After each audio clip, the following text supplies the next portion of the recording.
sibuyas. Nahulog ko na yung ating sibuyas. Ayan. Pa-brownin lang natin yung ating sibuyas. Ayan.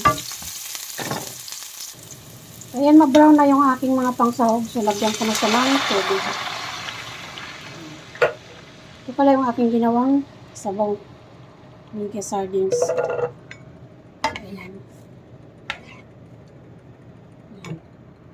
Tapos, lalagyan ko na siya ng ito yung aking laman. Malaki kasing sardinas ang binili ko. So, dito ko na ilagay. Lagyan ko na siya. Hindi ko siya ubusin kasi marami.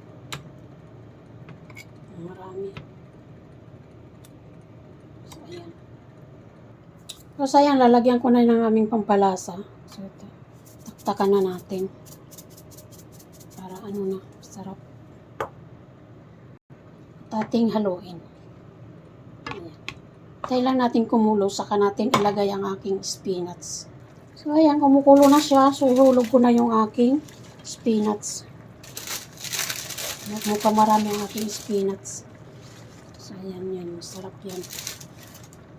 Ayan.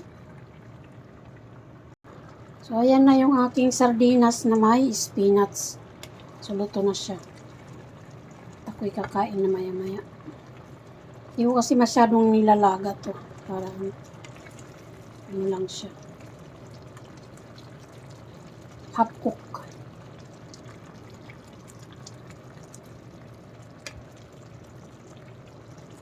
So, ayan, tikman na natin. Mukhang masarap. Sarap. Diba? Sardinas lang. Ano na tayo, satisfied na. Satisfied. Ayan, sarap. Yan naman, mayroon pa akong natirang spinach. Hindi ko naubos kasi marami. Ito pala yung aking sardinas. Malaki yung aking binili. Saka mayroon pala akong nakababad na bawang. So, kinakain ko to. Pag kumakain ako ng kanin, so kinakain ko to. Nagawang ulam. Eh, binabad ko to siya ng sa apple cider. So, ayan. Pinaano ko siya, binababad. Kasi panano daw to sa high blood. So, ayan, kinakain ko yan. So, ayan, luto na. Pinatay ko na yung aking gas.